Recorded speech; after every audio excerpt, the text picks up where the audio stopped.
नमस्कार। आप सभी का रैंकर सर्कल पर वेलकम है। सबसे पहले आप सभी को दशहरा की बहुत बहुत शुभकामनाएं। आज का यह वीडियो बहुत इंपॉर्टेंट होने वाला है क्योंकि आज जो सबसे ज्वलंत मुद्दा चल रहा है बीएसएससी में संविदा कर्मियों को दिए जाने वाले मार्क्स को लेकर, उस पर चर्चा करूंगा। साथ ही ये बताऊंगा कि इसका भविष्य पर क्या असर हो सकता है एवं अभी सही प्रयास क्या किया जाना चाहिए, और मैं अपना भी कुछ इसमें पॉइंट रखूंगा, तो लास्ट तक देखिएगा, बहुत इंपॉर्टेंट रहेगा। देखिए, सबसे पहले संविदा कर्मियों की बहाली ही क्यों की जाती है। देखिए, बिहार में बहुत सारा लाइन डिपार्टमेंट है, यानी फील्ड जो वर्क होता है उसका डिपार्टमेंट है। जैसे इंजीनियरिंग डिपार्टमेंट हो गया, जो भी इंजीनियरिंग डिपार्टमेंट, जैसे रोड कंस्ट्रक्शन डिपार्टमेंट है, पीएचईडी डिपार्टमेंट है, इसके अलावा रूरल वर्कर्स डिपार्टमेंट है, इसके अलावा जो है वाटर रिसोर्स डिपार्टमेंट है, इनके अलावा जो है जैसे पंचायती राज जो डिपार्टमेंट है, इसके अलावा जो है वो ग्रामीण विकास विभाग है, लैंड रेवेन्यू डिपार्टमेंट है। ये सब डिपार्टमेंट में, लाइन डिपार्टमेंट में ज्यादा कर्मियों की जरूरत होती है, और रेगुलर वैकेंसी नहीं आने से, रेगुलर एग्जाम नहीं होने से क्या होता है कि कर्मियों की संख्या में गिरावट होने लगती है और कामकाज पर असर पड़ता है, जिसके कारण से जो है वो सरकार द्वारा जो है वो कुछ शर्त के अनुसार अस्थायी रूप से संविदा कर्मियों की बहाली कर ली जाती है। ठीक है। और जब संविदा कर्मियों की बहुत बड़ी संख्या हो गई तो उनके द्वारा जो है वो जॉब को नियमित करने और वेतन भत्ता और अन्य मांग को लेकर जो है वो विरोध प्रदर्शन किया जाने लगा, जिसके बाद सरकार द्वारा जो है वो एक उच्च स्तरीय कमेटी का गठन किया गया, और कमेटी की सिफारिश पर जो है नियमित बहाली में इन संविदा कर्मियों को जो है वेटेज देने की बात कही गई। अब ये वेटेज किस आधार पर दिया जाना था, ध्यान रखिएगा, ये बेनिफिट योग्यता के आधार पर है और सेम वैकेंसी में है, सेम लेवल के वैकेंसी में है। जैसे एग्जाम्पल से समझते हैं, कोई सिविल इंजीनियरिंग से बीटेक किया और उसने रोड कंस्ट्रक्शन डिपार्टमेंट में संविदा पर जो है सो 5 साल काम किया एज ए असिस्टेंट इंजीनियर, और फिर उसी असिस्टेंट इंजीनियरिंग की नियमित वैकेंसी आई, और उसमें जो है जो पद, जो विभाग में जो है वो सिविल इंजीनियरिंग योग्यता रहेगा उसमें वो उस व्यक्ति को लाभ दिया जाएगा। मतलब समझते हैं कि एक तो आपको उस पद का अनुभव होना चाहिए या उसके इक्विवेलेंट पद का अनुभव होना चाहिए। ठीक है। जैसे एक एग्जांपल लेते हैं कि एएसओ में क्या होगा, तो एएसओ का योग्यता और प्लानिंग असिस्टेंट का योग्यता ग्रेजुएशन है। तो जो भी लोग जो ग्रेजुएशन करके और संविदा के आधार पर प्लानिंग असिस्टेंट में या एएसओ में या जितनी वैकेंसी आई है अभी सीजीएल 4 में, उसमें से कहीं भी अगर कार्यरत होंगे तभी उनको बेनिफिट मिलेगा। ऐसा नहीं है कि कोई इंटर लेवल वाले वैकेंसी में कार्यरत होंगे या कोई अन्य योग्यता पर जो है ना कार्यरत होंगे संविदा पर, तो उनको इसका बेनिफिट दिया जाएगा। जो आपका संविदा प्रमाण पत्र का फॉर्मेट है उसमें क्लियर रहता है कि जो वैकेंसी, जो पद पर वैकेंसी आया है उस पद में से अगर आपने किसी पर काम किया है तभी आपको जो बेनिफिट मिलेगा, और ये बेनिफिट जो है वो आपको योग्यता के आधार पर प्रदान किया जाता है। ये लाभ जो है वो 5 अंक प्रति वर्ष के आधार पर दिया जाना था, मैक्सिमम 25 अंक तक दिया जाने था, लेकिन ये जो है प्रतिशत में मान है। बहुत लोग ये मार्क्स समझ रहे थे, लेकिन आरटीआई से ये क्लियर है कि ये 5 अंक जो है या टोटल 25 अंक नहीं बल्कि 25% के हिसाब से, मतलब प्रत्येक 100 में 25 अंक का वेटेज था। अब देखिए, अब जो सीजीएल पर इसका क्या असर होने वाला है, तो देखिए सीजीएल पर जो भी असर हो, लेकिन प्रीवियस एग्जांपल्स हैं, जैसे इंजीनियरिंग विभाग में, जैसे अभी जो है एक पीएचईडी विभाग में जो असिस्टेंट इंजीनियर का रिजल्ट आया है, उसका जो आरटीआई वायरल हो रहा है, उसमें मैक्सिमम संख्या जो है वो संविदा जो पहले से कार्यरत थे किसी भी विभाग में, उनका जो है सिलेक्शन ज्यादा से ज्यादा हुआ है।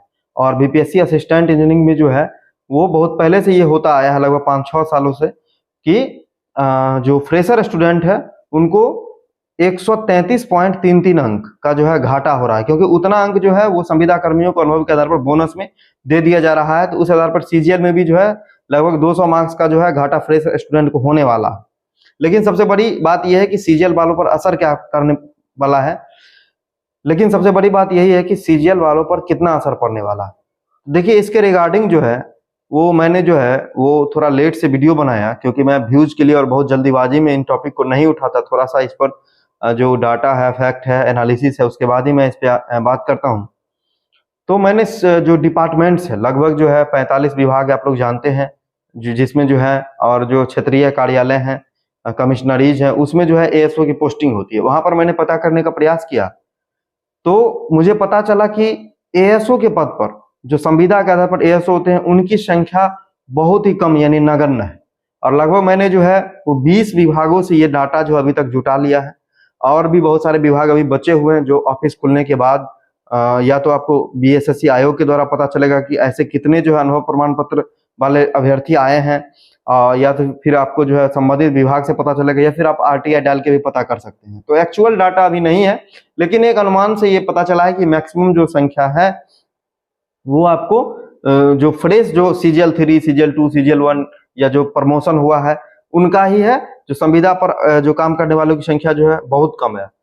हाँ, सेक्शन ऑफिसर में एक बहुत बड़ी संख्या, लगभग 200 से भी अधिक संख्या जो है वो आपको संविदा पर आधार पर काम करने वालों की है। तो वो सेक्शन ऑफिसर वही है जो रिटायर्ड हो चुके हैं, ठीक है। तो जिनका एज 60 साल से ज्यादा है तो उनको जो है 2 वर्ष के लिए या 1 साल के लिए जो उनको जो है वो सर्विस ली जा रही है। तो वो तो अस्थायी है, और जो है नियमित बहाली, नियमित प्रमोशन जो ही होगा त्यों ही जो है वो जो है सेवा मुक्त हो जाएंगे। लेकिन इनका असर जो है वो फ्रेश स्टूडेंट पर निश्चित रूप से पड़ने वाला है, क्योंकि जो संविदा कर्मी है उसको जो है आप एक तरफ 25% अंक जो है बोनस दे रहे हैं, और जो फ्रेशर स्टूडेंट है, जो मेहनती स्टूडेंट है, उसका आप 100% अंक को घटा के 75% पर ला रहे हैं। तो ये निश्चित रूप से थोड़ा सा जो है वो भेदभाव वाला मुझे लग रहा है, क्योंकि रेस की लाइन जो है वो सेम होनी चाहिए, समानता होनी चाहिए। तो इसके लिए ये किया जा सकता था कि जो फ्रेशर स्टूडेंट है उनके मार्क्स का कैलकुलेशन 100 अंक पर हो, 100% अंक पर हो। जो संविदा कर्मी उनको आप 25% अंक बोनस दीजिए, लेकिन उनका जो एग्जाम है वो 100 का लेके, और उनको जो है उनका जो है वो 75% वेटेज रिटेन से दिया जाए, 25% जो अनुभव के आधार पर दिया जाए, तब जो है दोनों में बराबरी का लाइन हो जाता। लेकिन यहाँ पर जो है ऐसा नहीं किया गया है, बल्कि 25% अंक जो है अलग से दे दिया गया है, जो निश्चित रूप से जो है थोड़ा सा जो है वो चिंता का विषय है। और सबसे बड़ी चिंता की बात यही है कि भविष्य में बिहार में जितनी भी बहाली आएंगी, जहां पर ये नियम लागू होगा, और निश्चित रूप से ये सभी विभागों में, सभी डिपार्टमेंट में, सभी बहालियों में धीरे धीरे लागू होगा, तो वहां पर जो है जो फ्रेश स्टूडेंट है उनके लिए जो है वो एक नया जो है टेंशन ये पैदा करेगा। जहां तक सीजीएल 4 की बात है, तो अभी जो है आप लोग देख रहे होंगे, ये बिहार एसएससी द्वारा मांगा गया अनुभव प्रमाण पत्र है। इसमें ये बताया गया है कि जो जो डिपार्टमेंट में बीएसएससी सीजीएल 4 में वैकेंसी आई, चाहे ऑडिटर हो, योजना सहायक हो, उद्योग विस्तार पदाधिकारी हो, चाहे आपका जो है एएसओ हो, तो इन सभी में से अगर आप पहले से कार्यरत हैं तभी आपका जो अनुभव प्रमाण पत्र के आधार पर जो है आपको जो है वो एक्स्ट्रा अंक दिए जाएंगे। जहां तक एएसओ की बात है, तो एएसओ में मैंने तो जो है लगभग आधा से अधिक डिपार्टमेंट में, यहाँ तक कि प्लानिंग डिपार्टमेंट में भी मैंने बात किया, वहां पर जो है इसकी संख्या नगण्य है। अगर बहुत ज्यादा हुई भी तो मुश्किल से जो है आपको 10% तक जा सकता है ये संख्या, ठीक है। तो इसलिए इस वैकेंसी में इसका असर बहुत कम पड़ने वाला है। ये जो मतलब र्यूमर बनाया जा रहा है कि अब जो है एक भी सिलेक्शन नहीं होगा, मुझे इसकी जो संभावना कम दिखती है। हालांकि जब ऑफिस खुलेगा, जब आरटीआई आप लोग डालिएगा या बीएसएससी क्लियर करेगा, संबंधित विभाग बताएगा, तो और भी पिक्चर क्लियर हो जाएगा, ठीक है। लेकिन जो इस तरह का नियम में जो है बदलाव होना निश्चित रूप से जरूरी है। आप इसके लिए प्रयास कर सकते हैं, आप जो है वो न्यायपालिका की शरण में जा सकते हैं, आप जो है सरकार से रिक्वेस्ट कर सकते हैं, या कोई जो नेतृत्व करता है उनके नेतृत्व में अपने स्थानीय प्रतिनिधियों के माध्यम से भी आवाज उठा सकते हैं।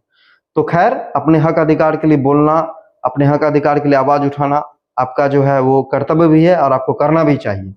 तो इसमें जो भी उचित लगे आप जो है प्रयास कर सकते हैं। अगर इन चीजों में अगर कुछ समानता आती है तो निश्चित रूप से अभी और भविष्य सबके लिए बेहतर होगा, ठीक है।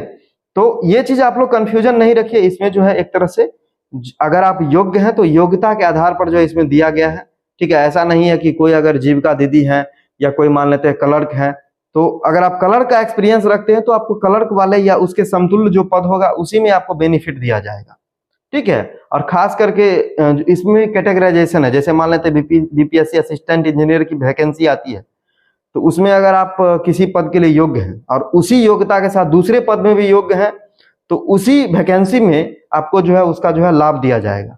ऐसा नहीं है कि अगर आप इंटर लेवल में योग्य है तो सीजीएल में आपको लाभ दिया जाएगा, ऐसा बिल्कुल भी नहीं है। आप इसके लिए जो है वो टेंशन फ्री रहिए।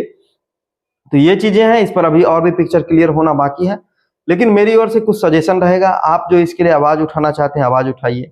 इसके लिए आप जो है वो जानकारी इकट्ठा करना चाहते हैं जानकारी इकट्ठा कीजिए, लेकिन पढ़ाई को ब्रेक नहीं कीजिए।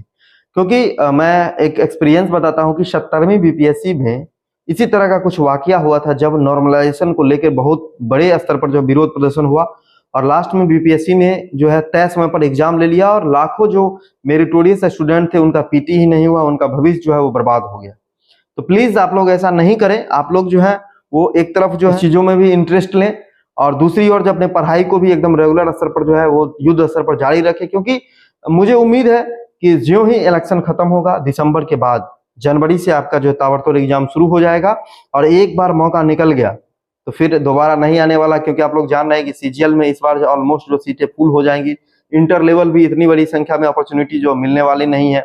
दरोगा भी लगभग जो मैं ये मान के चलता हूँ कि अब जो है थोड़ा सा इसमें डिले हो सकता है। तो ऐसा मौका, और खास करके जो है जो सेंट्रल गवर्नमेंट की तैयारी करते हैं, एनटीपीसी का एग्जाम की तैयारी करते हैं, टीआरई भी लगभग लास्ट बार ही है, तो आप लोग जो है फुल फोर्स के साथ जो है इसमें लगिए। कोई भी किसी भी स्तर पर जो है कोताही न बरतें और अपनी तैयारी को बेहतर करें। बेहतर तैयारी के लिए रैंकर सर्कल टेलीग्राम से जुड़ सकते हैं। चैनल को लाइक शेयर और सब्सक्राइब करें। धन्यवाद।